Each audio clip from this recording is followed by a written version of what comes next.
నేను రాఘవరావు గారి దగ్గరికి వెళ్ళిన వాడిని 2007 సంవత్సరము 2008 సంవత్సరం సరిగా గుర్తులేదు, కానీ ఆ సంవత్సరం 3 రోజులు నేను సార్ దగ్గర 3 days వర్క్షాప్లో పాల్గొన్నాను. మన పిఎస్ఎస్ మూమెంట్లో మాస్టర్ అవ్వాలంటే అది రాఘవరావు దగ్గరికి వచ్చిన తర్వాత సాధ్యపడుతుంది.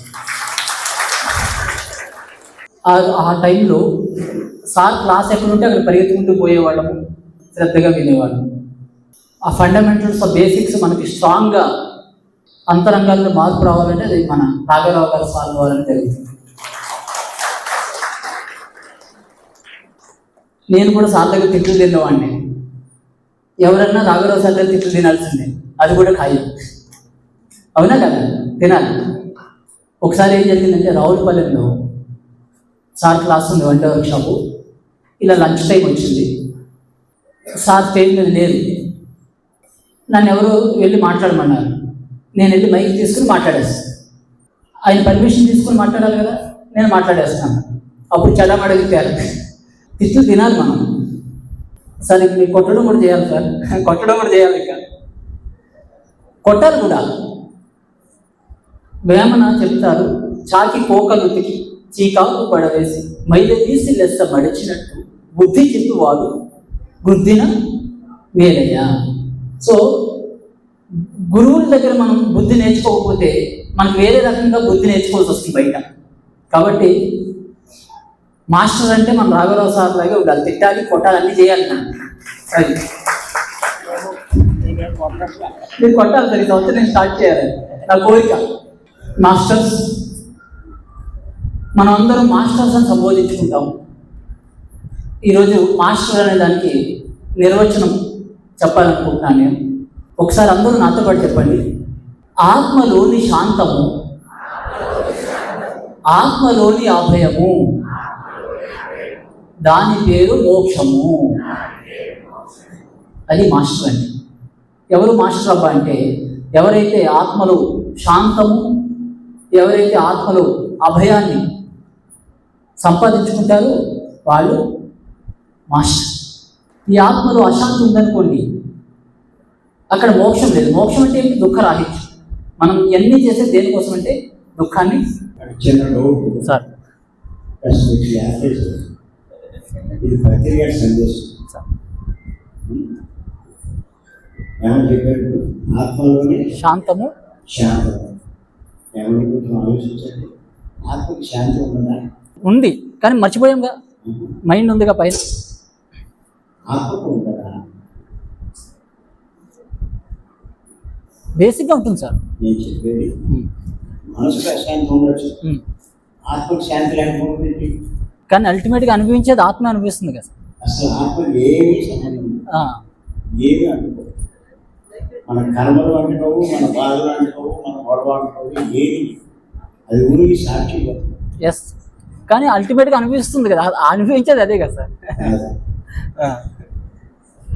ఎందుకన్నా ఆత్మకి ఎందుకు శాంతి? నేను అర్థం చేసుకున్నది, మనము 2 నేనులుగా ఉన్నాము. ఒకటి మనస్సు అనే నేను, 2 ఆత్మ అనే నేను. అది అసలైన నేను. ఉదాహరణకు అహం బ్రహ్మాస్మి అని చెప్పారు కదా. అహం బ్రహ్మాస్మి అంటే నేనే బ్రహ్మ పదార్థాన్ని, అది అసలైన నేను.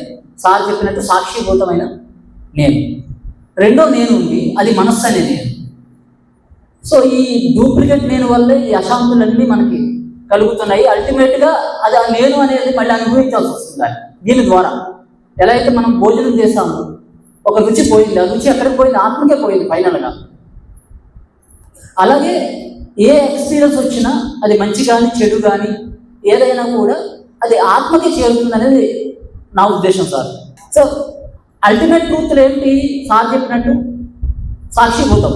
ఏదొచ్చినా ఏం పోయినా దానికైతే అంటట్లేదు అనేది అల్టిమేట్ ట్రూత్. కానీ మరి అందుకే మనం ఇన్ని జన్మలు తీసుకోవడానికి కూడా కారణం. అశాంతులన్నీ మూట కట్టుకుని ఒక్కొక్క అశాంతి ఒక్కొక్క జన్మగా మనం పరిణామం చెందుతుంది అనేది నా అవగాహన సార్. అది ఒక్కొక్క సంపూర్ణం కానీ ఒక్కొక్క అనుభవము ఒక్కొక్క జన్మగా మనకి రూపాంతరం చెందుతుంది. ఇంకొకటి నేను అర్థం చేసుకున్నది నా జర్నీలో, మొత్తం మన గ్రంథాలు కానీ లేకపోతే మన గురువుల బోధనలన్నింటినీ కంప్లీట్గా మిక్స్ చేస్తే ఒక 9 పాయింట్లు మనకి ప్రతిసారి చెప్పారు. ఆ 9 పాయింట్లు గుర్తు చేస్తున్నాను నేను ఈరోజు. ఆహారం విషయంలో 3 పాయింట్లు చెప్పారు, వాక్కు విషయంలో 3 పాయింట్లు చెప్పారు, ఆలోచన విషయంలో 3 పాయింట్లు చెప్పారు. ఆహారం ఏంటి? యుక్త ఆహారము, మితాహారము, నిరాహారం. యుక్త భాషణము, మిత భాషణము, నిర్భాషణం. ఆలోచన, యుక్త ఆలోచన, మిత ఆలోచన, నిరాహారం. అంతే. ఈ 9 పాయింట్లే మన సకల గ్రంథాల యొక్క సారమని నేను అర్థం చేసుకున్నాను. ఎందుకంటే మన ఆహారాన్ని సరి చేసుకోవాలి. మొట్టమొదట యుక్తము అంటే సరైన ఆహారం. మాంసం ఎట్టి పరిస్థితుల్లో తినకూడదు, ఎవ్వరూ తినకూడదు. మనం ఆ కులంలో పుట్టామా, ఈ మతంలో పుట్టామా సంబంధమే లేదు. మనిషి ఎవ్వరూ మాంసం తినడానికి వీలు లేదు. సార్ ఆల్రెడీ చెప్పే ఉంటారు చాలా. సో అది మొదటి పాయింట్. రెండోది మితాహారం. ఎంత తినాలో అంతే తినాలి. బయట మనకి కిచెన్లో మంచిగా డైనింగ్ హాల్లో భోజనం ఉంది, ఫుల్గా ఉంది, కానీ ఎంత పడితే అంత తింటామా? ఎంత తినాలో అంత తినాలి. తర్వాత నిరాహారం. వారానికి ఒక్కరోజైనా కనీసం ఉపవాసం చేయాలి. ఒక్కరోజు. నేను 21 days ఉపవాసం ప్రాక్టీస్ చేశాను. అందరూ ఉపవాసం ప్రాక్టీస్ చేయాలి. మనం అప్పుడప్పుడు, రెగ్యులర్గా అక్కర్లేదు, అప్పుడప్పుడు మనం తప్పనిసరిగా నిరాహారాన్ని ప్రాక్టీస్ చేయాలి. తర్వాత వాక్కు దగ్గరికి వద్దాం. యుక్త భాషణము, మిత భాషణము, నిర్భాషణం. యుక్తం అంటే సరైన మాటలే మాట్లాడాలి. సరైన మాటలు ఏంటి? సత్యానికి సంబంధించిన మాటలు సరైన మాటలు, ఆత్మ పదార్థానికి సంబంధించిన మాటలు సరైన మాటలు, ఎప్పుడు పాజిటివ్గా ఉండాల్సిన మాటలు సరైన మాటలు. అది సరైన మాట.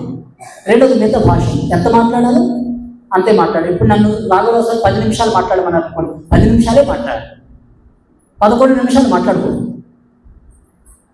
సో నిర్భాషణం అంటే మౌనము. మౌనం అనేది తప్పనిసరి. నేను 5-6 సంవత్సరాలు 40 రోజులు చొప్పున మౌనం ప్రాక్టీస్ చేశాను. ఎవ్రీ ఇయర్ 2008 నుండి 2012 వరకు ఎవ్రీ ఇయర్ చేశాను 40 days. మౌనం మీద మనకి పట్టు రాకుండా మనస్సు మీద పట్టు రావడం చాలా కష్టం. కాబట్టి నిర్భాషణ. తర్వాత ఆలోచన, యుక్త ఆలోచన అంటే రైట్ థాట్స్, ఎప్పుడు సరైన పాజిటివ్ థాట్స్ ఉండాలి. తర్వాత మిత ఆలోచన, ఎంత ఆలోచించాలో అంత ఆలోచన. మూడోది నిరాలోచన అంటే ధ్యానము.